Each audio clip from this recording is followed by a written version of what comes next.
All. I'm Dr. M. Srideshni from Department of Homeopathic Medramedica.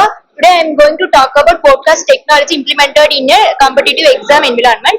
Now in 21st century, the development in computers, communications are well developed. From that, the information also get improved. Technology in this era of information technology has significantly impacted learning. The term edu technology is often used. Broadcast means digital audio or video from which are downloaded from the internet and can be played back many times and can repeatedly can use to hear.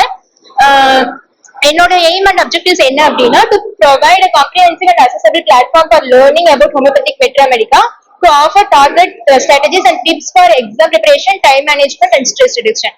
மெயினா வந்து நான் இந்த டாபிக்கை வந்து ஒரு ஆர்டிக்கல்ல இருந்து எடுத்திருக்கேன்.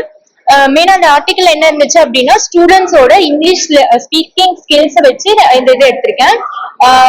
அதே மாதிரி பாட்காஸ்ட் டெக்னாலஜி வச்சு நம்மளோட ஹோமியோபதியை எப்படி டெவலப் பண்ணலாம், எப்படி ஈஸியா வந்து லேர்ன் பண்ணலாம் அப்படின்றத வச்சு நான் எடுத்திருக்கேன். மெயினா வந்து மெட்டீரியல்ஸ் அண்ட் மெத்தடாலஜி வந்து நான் ஆர்டிக்கல் எடுத்திருக்கேன். மெயினா அதுல என்ன சொல்லியிருப்பாங்க அப்படின்னா ஒரு டாபிக் கொடுத்திருப்பாங்க சிட்டி பாப்புலேஷன் அப்படின்னு. மெயினா ஸ்டூடெண்ட்ஸை வந்து அந்த சிட்டி பாப்புலேஷன் அப்படின்ற டாபிக் ஒரு 50 to 60 மினிட்ஸ் வந்து படிக்க சொல்லியிருப்பாங்க. அது வந்து ஸ்டாஃப்ஸ் வந்து கொஸ்டின்ஸ் கேட்பாங்க. கொஸ்டின் கேட்கும்போது ஒரு சில செட் ஆஃப் ஸ்டூடெண்ட்ஸ் மட்டும்தான் அதுக்கு ஆன்சர் பண்ணியிருப்பாங்க. திருப்பி அவங்க வந்து அந்த ஸ்டாஃப் ஏதாச்சும் நாலேஜ் ஜாஸ்தியா கொடுக்கும் போது அவங்க திருப்பி some more number of students மட்டும்தான் வந்து ஆன்சர் பண்ணியிருப்பாங்க. திருப்பி போஸ்ட் லிசனிங் அப்படின்னு 15 to 20 மினிட்ஸ் வந்து அந்த ஸ்டூடெண்ட்ஸ்க்கே வந்து ஃபுல்லா டிஸ்கஸ் பண்ண சொல்லியிருப்பாங்க. அப்படி டிஸ்கஸ் பண்ணும்போது அவங்களுக்கு இன்னுமே நிறைய டாபிக்ஸ் வந்து சொல்ல ஆரம்பிச்சாங்க. அப்படி வந்து இப்படி டெவலப் ஆனது இந்த பாட்காஸ்ட் டெக்னாலஜி.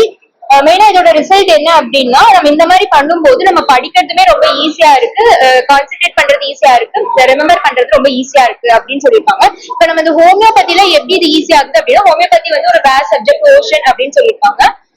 இப்படி ஹோமியோபதியில நிறைய ட்ரக்ஸ் இருக்கு, அது நம்ம ரிமெம்பர் பண்றது ரொம்ப கஷ்டம். நிறைய ஸ்டடிஸ் இருக்கு. அப்படி நம்ம இப்படி பாட்காஸ்ட் மூலியமா நம்ம இதை திருப்பி ரிப்பீட்டடா கேட்டுட்டே இருக்கும் போது நமக்கு ஹோமியோபதி ட்ரக்ஸ் வந்து ஈஸியா வந்து ரிமெம்பர் ஆகுதுன்னு சொல்லியிருப்பாங்க. அதே மாதிரி பேஷண்ட் வந்து நம்ம கிட்ட கேட்கும் போதும் நமக்கு ஈஸியா வந்து அந்த சிம்டம் மேட்ச் ஆகி நம்மளால ஈஸியா பாயிண்ட் அவுட் பண்ணி அந்த ரெமெடிஸ் எடுக்க முடியும் அப்படின்னு சொல்லியிருந்தாங்க. இப்ப எப்படி நம்ம ஸ்பாட்டிஃபை மியூசிக் ஆப்ஸ் எல்லாம் வந்து நம்ம கேட்டு மியூசிக் எல்லாம் கேட்டு நமக்கு அந்த லிரிக்ஸ் வந்து ரிமெம்பர் ஆகுற மாதிரி நம்ம இந்த மாதிரி சப்ஜெக்டோ இல்ல ஏதாச்சும் பர்டிகுலர் டாபிக்கோ வந்து பாட்காஸ்ட் மூலமா நம்ம கேட்டுட்டே இருந்தா அது நமக்கு வந்து ஈஸியா வந்து ரிமெம்பர் பண்ண ஹெல்ப்ஃபுல்லா இருக்கும். அவ்வளவுதான்.